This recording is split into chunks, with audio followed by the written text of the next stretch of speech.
రాష్ట్రంలో ఎక్కడైనా కానీ ఎవరికైనా కానీ ఏ అధికారితో అయినా కానీ హరాస్మెంట్కి ఎవడైనా లోన్ అయితే ఫలాని అధికారి నన్ను ఫలాని రకంగా ఫలాని వాడి ఇన్ఫ్లుయెన్స్లో నన్ను అన్యాయంగా నా మీద కేసు పెట్టి నన్ను చిత్రహింస పెట్టినాడు అని చెప్పి ఎవడైనా కూడా యాప్ ద్వారా ఆ అధికారి పేరు దగ్గర నుంచి ఆయనకు జరిగిన ఏ పరిస్థితుల్లో ఆయన ఏ రకంగా ఇబ్బంది పడ్డాడు అనేది ఆయన చెప్పచ్చు.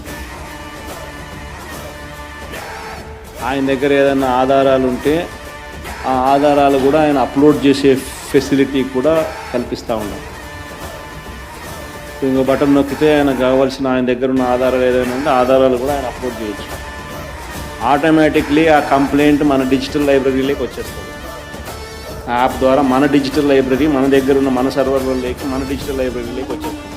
మనం వచ్చిన తర్వాత అవి ఓపెన్ చేసి ఎవడెవడైతే మన కార్యకర్తలను అన్యాయం చేసి వాళ్ళందరినీ కూడా చట్టం ముందర ఏ రకంగా నిలబెట్టానో ఆ రకంగా నిలబెట్టించి అందరినీ కూడా సినిమా చూపించే కార్యక్రమం మాత్రం జరుగుతుంది.